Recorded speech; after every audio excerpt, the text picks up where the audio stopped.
Welcome to all 11th standard student in subject biology. Last लेक्चरमध्ये आपण बघितलं होतं चॅप्टर नंबर फर्स्ट. त्याच्यामध्ये बेसिकली बघितलं होतं botanical garden, zoological parts and keys. आता जो नेक्स्ट चॅप्टर आहे chapter number second, systematics of living organism. आता मिनिंग जे आहे सिस्टमॅटिक्स मीन्स काय होते, पर्टिक्युलरली जे क्लासिफिकेशन केले जाते ते जे प्रॉपरली अरेंजमेंटमध्ये करतात त्याला म्हणतात सिस्टमॅटिक्स ऑफ लिव्हिंग ऑर्गॅनिझम. जसं फॉर एक्झाम्पल्स तुम्हाला 10th स्टँडर्डमध्ये बेसिकली लिव्हिंग ऑर्गॅनिझम्स झालेलं आहे.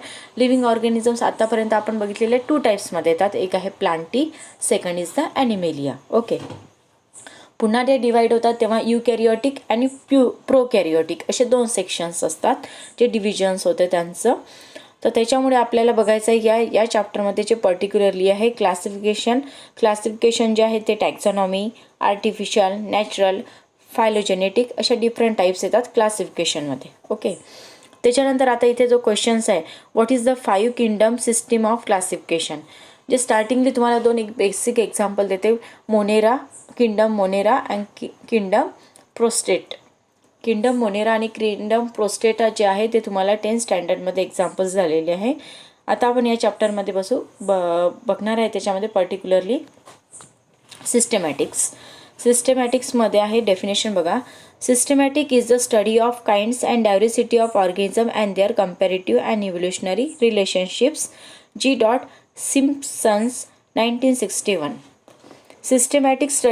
सिस्टमॅटिक स्टडी म्हणजे पर्टिक्युलरली क्लासिफिकेशन करायचं आहे ऑर्गॅनिझमचं, आणि क्लासिफिकेशन केल्यानंतर त्यांचे जे कंपॅरेटिव्ह जी स्टडी असेल अँड कंपॅरेटिव्ह स्टडी केल्यानंतर त्यांचं जे इव्होल्युशनरी रिलेशनशिप जे आहे प्रेझेंट तीसुद्धा आपल्याला त्याच्यामध्ये स्टडी करायची आहे. याला म्हणतात systematics. Okay, then next is the taxonomy means classification होणार आहे, मीन्स ऑर्गॅनिझम जे आहे त्यांचं क्लासिफिकेशन होतं. पण क्लासिफिकेशन कशाच्या बेसिस होईल, some on rules and principles use केलं जातं, त्याला म्हणतात टॅक्झॉनॉमी 2 वर्ड्स ग्रीक वर्ड्सपासून जे आहे comes from the Greek words. 2 Greek words असतात, ते आहे taxis means arrangement and nomos means law and rules. म्हणजे ऑर्गॅनिझमचं जे काही क्लासिफिकेशन्स होते, क्लासिफिकेशन हे प्रॉपरली अरेंजमेंटमध्ये होणार, आणि सेकंड त्याच्यानंतर त्याच्यामध्ये रूल्स अँड रेग्युलेशन जे आहे ते यूज केल्या जातील. ओके, ही जी टर्म्स आहे taxonomy was first introduce by A P D. Candolle, Swiss botanist, 1778-1841. Okay, then next topic 2.2 is the classification. क्लासिफिकेशनमध्ये जी डेफिनेशन आहे, it is the arrangement of organisms or group of organisms in distinct categories in accordance with a particular and well establish plan. जे काही classification means arrangement जी आहे organisms किंवा group of organism म्हणजे काय म्हटलेलं आहे, जसं आता 10 ऑर्गॅनिझम्स प्रेझेंट असेल ते काय केल्या जातात, पर्टिक्युलरली डिवाईड केल्या जातात. आता डिवाईड किंवा क्लासिफाईड केल्या जातात. क्लासिफाईड कशामध्ये केल्या जातात, ऑन द बेसिस ऑफ त्यांच्यामध्ये कोणत्या सिमिलॅरिटीज प्रेझेंट आहे किंवा डिसिमिलॅरिटीज. जर 10 ऑर्गॅनिझम्स प्रेझेंट असेल तर त्यांच्यामध्ये कोणत्या सिमिलॅरिटीज आणि डिसिमिलॅरिटीज येतात त्याच्यावरून त्याचे क्लासिफिकेशन केलं जाते, त्याला म्हणतात पर्टिक्युलरली क्लासिफिकेशन. ठीक आहे, देन नेक्स्ट इज क्लासिफिकेशन 3 टाईप्सचे आहे, artificial, natural and phylogenetic. Artificial means classification जे क्लासिफिकेशन आहे त्याच्यामध्ये based on the few easily observable, पहिले त्याला क्लिअरली ऑब्झर्वेबल करायचं आहे. देन त्यांचे नॉन इव्होल्युशनरी रिलेशनशिप जे आहे फीचर्स बघायचे आहे, आणि त्याच्या बेसिसवर त्यांचा हॅबिट आणि कलर. फॉर एक्झाम्पल एक प्लांट असेल, त्यांचं जे हॅबिट आहे त्याच्यानंतर त्यांचा कलर असेल, फॉर्म असेल, आणि त्यांची जी रिलेशनशिप आहे यांच्या बेसिसवर त्याला क्लासिफाय केलं जातं, याला म्हणतात artificial classification. Second natural means जे आहे पर्टिक्युलर ज्या सीझनमध्ये प्रेझेंट असेल त्याला म्हटलं जाते नॅचरल क्लासिफिकेशन्स.